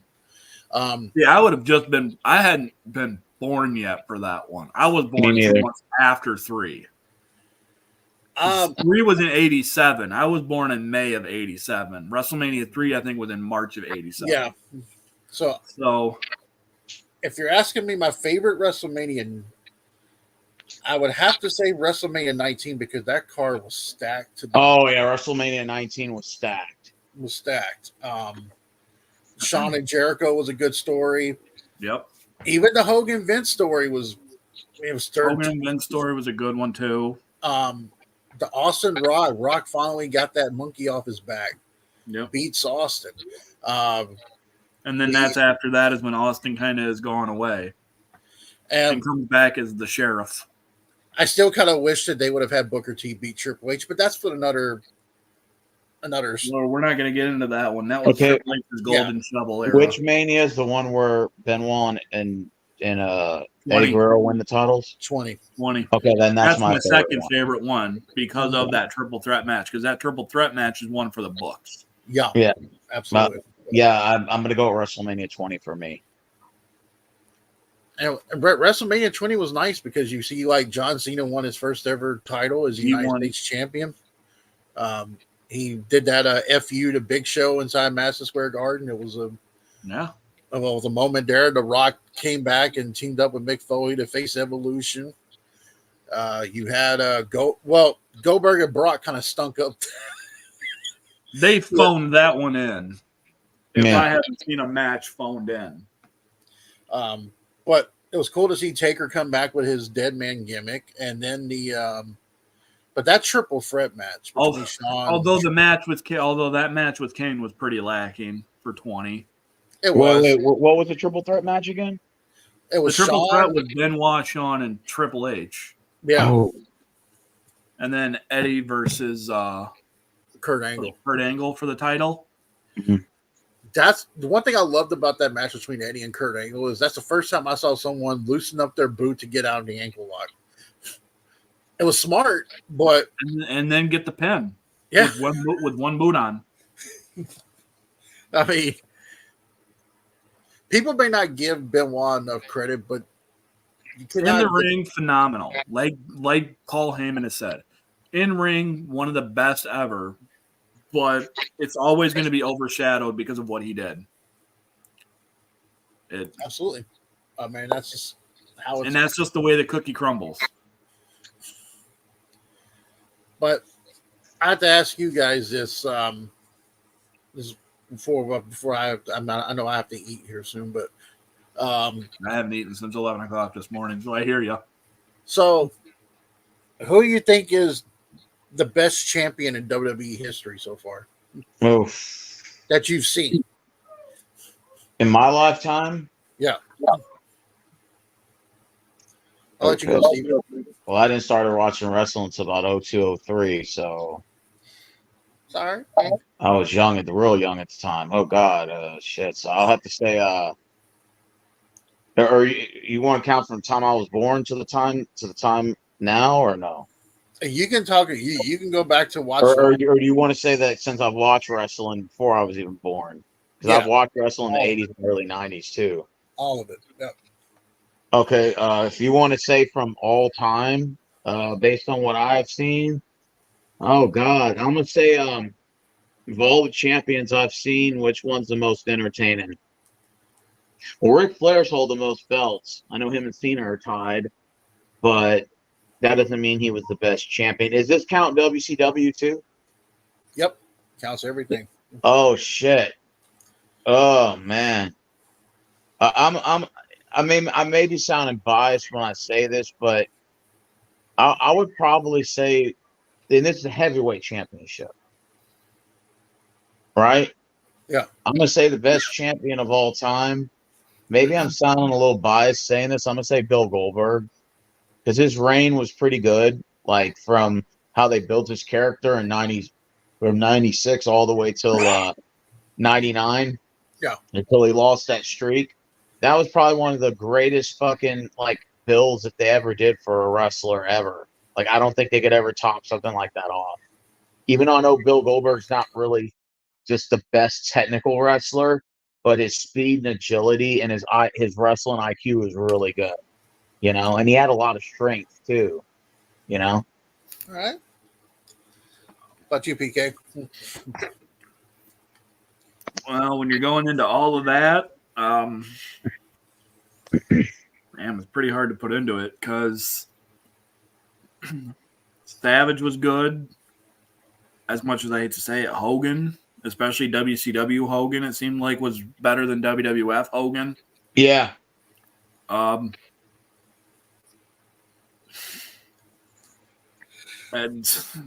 I got it. This one's going to get me caught with a lot of flack. But I got to go, honestly, with Cena. Okay. All right. He's the face that ran the place for how many years too, including with and without the belt, where he was the champ. So many people loved working with him. He could do so much. Sure, his matches may not have been always, 5-star perfect entertainment because the 5 moves of doom. But he sold seats too. And that's something that you got to look at, as a lot of parents brought their kids to see John Cena because John Cena was their hero. I know. And then there's the guys that were underrated that had the belts, like Dolph, that they just really didn't have. Nick Nemeth didn't really have great runs, but it's not for lack of anything that they did. Right. Daniel Bryan's another one that I thought was really good. Kofi. I think Kofi kind of got the short end of the stick by Brock coming back and then beating him in like 10 seconds. Yeah, but they really built up that Kofi mania too, which ironically enough happened because of an accident to Mustafa Ali. But I'm if trying to anybody be can like. hear this, by the way, I don't know. My little boy is autistic. He's 5 years old, and he likes to vocalize. So I don't know if my microphone can pick up him singing upstairs in the bathroom. But if That's they okay. do, I definitely apologize. It's all right. You're At the fine. same okay. time, I fucking love it. Okay, Kevs, who's your favorite wrestler? Because then I got a question for y'all after this. Go ahead, Kev. As far as my favorite champ goes, I will have to go with the reason why I'm going to go with Hogan. Okay. Is because Hogan changed the business. That he did. I will give it that too. That because I kind of look at what he said with Cena. Hogan was that way for the kids growing up like me back then. He was the one that was selling the seats. He was the one you wanted to come see. He was the larger than life character. Although I do agree with you, I think his WCW run was better. Yeah, his WCW run with the NWO was so much better than any WWF run. Because at the same time, you wanted to see him lose that title. Right. The only thing that sucks is when he did finally lose it in 97, which is where they had that long build-up with Sting. It was a flat finish because the story is he politicked it. My second, I'm about to say, I have two. Another one would be if it wasn't them putting the title on Stone Cold and accelerating with him, WWF would have lost that war with WCW. Agreed. If they did not do that. So I think those two would probably be my two main champs that I would probably say changed the game, so to speak. I agree. Here goes one. Here's a question for y'all. Who's y'all's favorite mid-Carter of all time? Mid-Carter. Favorite mid-Carter? Yeah. Brooklyn Brawler. You did not just say the Brooklyn. I already have my guy. Kurt, hands down. Hennig. Mr. Perfect. I would have to second that with PK. Kurt Hennig, Mr. Perfect. All Definitely. right, I'm gonna Or- throw Or considering he never actually held he never held the world title for WWF, Razor, Scott Hall. Oh, yeah. Mhm. For I'm gonna tell you WWF, I'm not. between the two of that. I'm gonna tell you on my favorite mid Carter, bro. And this is like I said, I watch a lot of old WCW clips and stuff. Because like right when I was watching it, it was already the end of WCW and there was the invasion and all that shit. I would say my favorite mid Carter, because I watched him a lot in TNA too. Raven. Raven was one of my favorites. And the way he was in WCW with the flock and how they did that build with him, and they built up like him as U.S. champion, and then they had Goldberg put him out, and I thought it was like a really cool storyline. Then they had him in a build with Perry Saturn, and then that went on for a while. Then they built him up with Diamond Dallas Page, and like Raven was probably one of the best underrated mid carders in my personal experience watching wrestling. I always liked Raven. Now that I think about it, I know I said Kurt Hennig, but Scott Hall is definitely he's definitely up there because that's a guy who I felt like should have had a run as a champion somewhere. Whether it was He should have in the early 90s or mid 90s, early mid. But didn't Jake the Snake Roberts, he never won a championship, did he? No, he didn't. But he was always an upper mid card, sometimes main event guy too. Here's the thing about the thing with Scott Hall is the fact that his in-ring psychology, the fact that he came up with the crow gimmick for Sting, and just the whole when Scott Hall was on. Don't forget though, the Razor Ramon gimmick was based essentially off of Tony Montana, Scarface, and because Vince had never seen Scarface. I didn't know that. Yeah. Oh shit! There's a whole lot of stuff about Vince. Like if you look for it on Jim Cornette talks about it. Vince didn't know that Asian adult sites were highly popular until Jim Ross told him about that, because Jim Ross was trying to say, let's give Gail Kim a push. And Vince tried to veto that idea. Damn. You're okay, Bubby. So, yeah, I mean, Scott Hall would definitely probably be up there for me. Raven's a good choice as well. The battles who would be your favorite cruiserweight or like lightweight champion or lightweight like undercard or like jobber? Is there a jobber that y'all liked? Barry Horowitz jobber. Yeah. Barry Horowitz, but as far as cruiserweights go, I love Dean Malenko. Honestly, that's just Dean or even early Jericho. Cruiserweight Jericho. Oh, yeah. Yeah. Dean Malenko, the man of 1,000 holds, and his technical sound. The fact that he came in the ring and didn't even smile at all, I thought it was great. But yeah, man, I like when Jericho used to put you in a lion tamer and he would never let go, and he would put you on your neck and bend your fucking neck like he was gonna fucking break that shit. Yeah, and he would make people fucking tap out for like 5 minutes straight. The ref trying to pull them off. And he had that. He had that like fat dude named Ralphus who had the belly. And Jericho goes, tap out, you son of a bitch! Tap out, you fat ass! Tapped out, you fat ass! Tap out, you stupid son of a bitch! Tap out!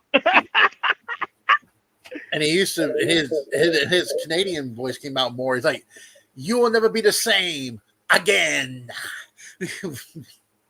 And then he always had that shirt that said he beat Goldberg but never fought him. He's the one that came out with Gilbert in the first. If I could be serious for a minute.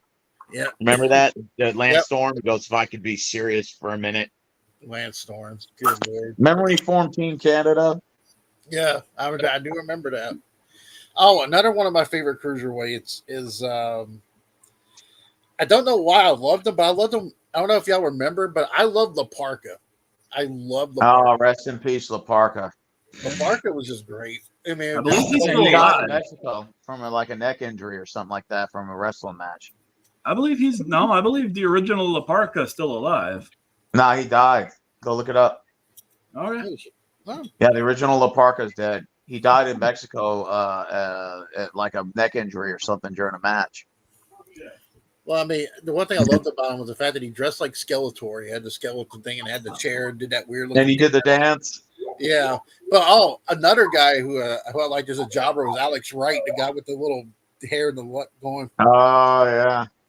Yeah, I thought that was WCW has some really good jobbers. Oh yeah, they gave him a Hitler gimmick for Germany. Yeah. They gave him not Alex, it was what was the gimmick they gave him? Berlin, yeah, and then he came out with the wall. Yep. Yeah, it was kind of funny.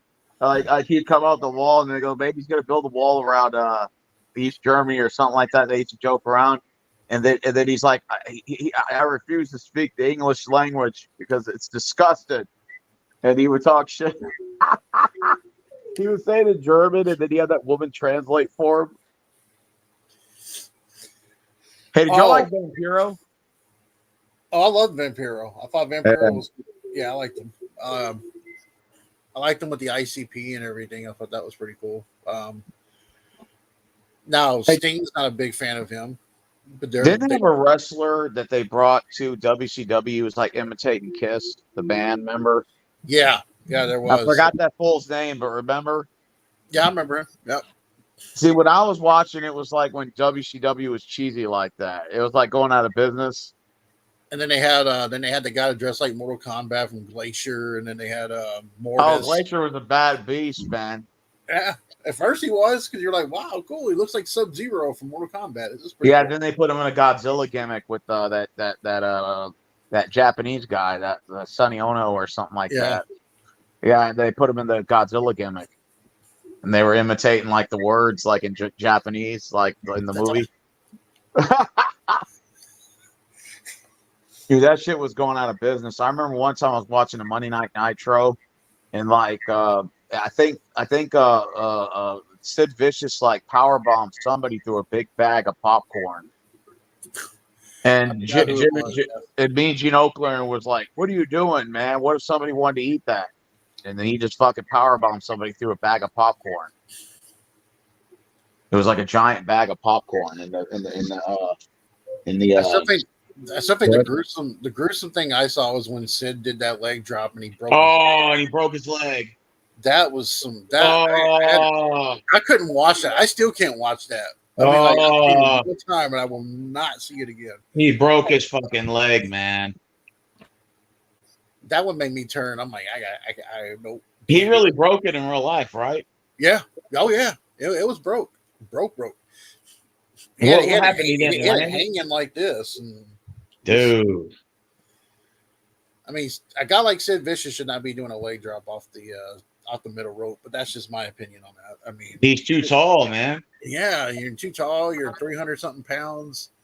You shouldn't be doing that. But then again, though, Brock shouldn't have done that moonsault at WrestleMania 19 and gave himself a concussion either. But he did. Oh yeah, he did that moonsault. He tried to do the one on Kurt Angle, and he barely even got a chance to touch Kurt, and he just missed, and his head hit the mat really hard. So there's been some gruesome injuries. Like Mick Foley lost his ear versus Vader. He had his ear trapped in the ropes, and that's why his ear fell. Oh shit! Yeah. So I'm just curious. Is there any WrestleManias you don't like? I don't like, as much as The Rock was the host of 27. I did like Taker versus Undertaker and Triple H and 17. I'm not 17, but 27. I wasn't a big fan of WrestleMania 27. Okay. I wasn't a big fan of WrestleMania 22. I wasn't really that big of a fan of WrestleMania 8. I mean, even though we had Savage and Flair and you had Hogan and Sid, I wasn't really that much of a fan of WrestleMania 9 either, even though, I mean, there was some that WrestleMania 11 was lacking too. Yeah, 11 was terrible. Yeah, with the whole Lawrence Taylor fighting Bam Bam and Yeah, I didn't like it. no. I mean, there's been some shit ones. I'm not gonna lie. I mean, there's been some ones where I'm just like, that's horrible. Yeah, WrestleMania 11 was the worst for me. Can't argue that one. Parent duties call. It's been great, guys. Yeah. Everybody have a good night, and we'll catch y'all Yep. in Valor Days. Now there were two. All right, so Kev, I guess is there anything else you want to add to before we end the show, or what? I just want to let everybody know that none of us were saying that WrestleMania 40 was the greatest ever because I don't like when WWE uses that term. It's been the greatest ever. They use that every fucking year with the WrestleMania, and it's annoying. It's like you don't have to tell everybody this is the greatest. Now, I will say, statistically, I found out that when Gunther lost the Intercontinental title, he was at 666 days. He had 666. Do the math for me. Wait, who? Gunther. He was shit. He was 666 days Intercontinental champion. The mark of the beast. Mark of the beast there. I'm just saying, I don't know. I mean, Wow, I didn't know that. I would definitely say night 2 was better than night 1. There's some things that people can be said. I mean, is Cody the man right now? He's the champ, so he's the man. I heard Cody might be bringing back the Winged Eagle belt. If he does, I would love that because that's one of my favorite. Oh, that would be awesome. Yeah. If that happens, I would definitely like it. But I'm just saying, give Cody a month or two, see what he does, and if he's not championship material, I'm pretty sure Triple H and them will change shifts because that's exactly what would need to happen. I mean, they'll give Cody some good runs and title defenses. I say he'll at least go, 4 months as champ. I think he'll go at least till SummerSlam. That's what I think too. Yeah. I think that will happen.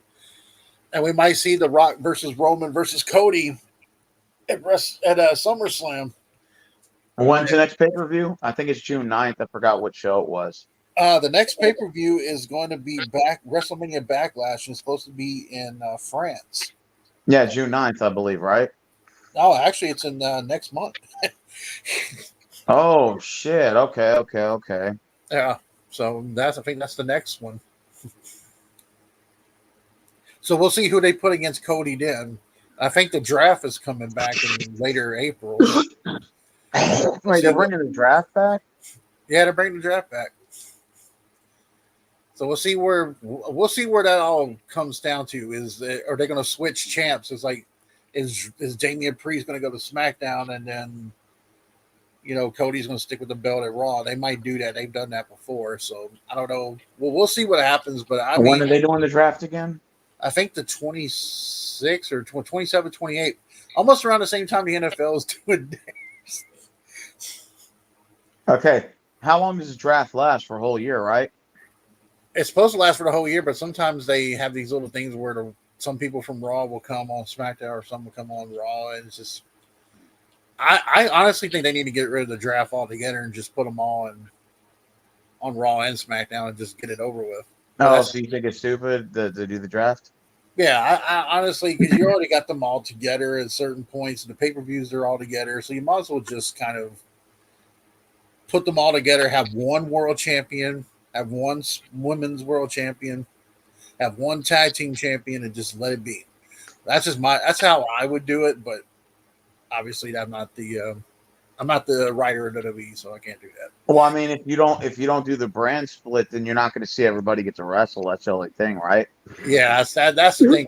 They got a really big roster right now, and they definitely need to have that open up a little bit more. And plus, some of them do go to NXT, so that pretty much they got 3 brands that they can put people together.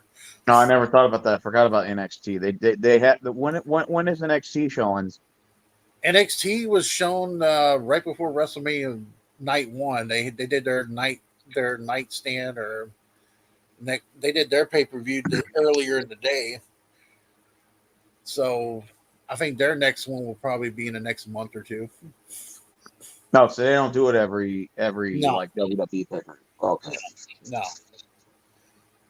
But anything else you want to add, man? Because before I end the show, Yeah. Well, I just want to say appreciate for having me on for the hour and 50 minutes, and we talked a lot about wrestling. And I hope in the future that me, you, and this guy, and maybe Prodigal, we could do some more discussions on future reviews, maybe on a Raw or something, or if something significant comes up, we can cover, or we can even do old wrestling shows where we can review like certain. Like maybe we'll do like WrestleMania review for 19 and we'll go over all the matches and stuff. Or we could just go over, we could just do certain stuff like that, or like Armageddon 2000, stuff like that. sounds And good to me. all right, Kev, well, I appreciate you for having me on. I'm going to go ahead and head on out of here. I'll let you get off. All right, man. Well, everybody, you heard it there. Appreciate the people who have come in and viewed. Like, share, and sub, man, because that's the only way how this channel grows is how I grow. I will definitely put their links in the description later, and I will definitely put I didn't get a chance to put a picture on this one yet, so I definitely will be putting a thumbnail on there.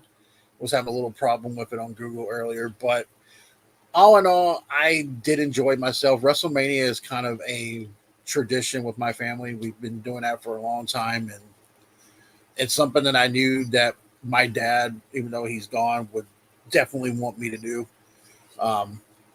We'll see if Cody is the guy. I mean, I'm not completely sold, but he is champion, so we'll see what he can do.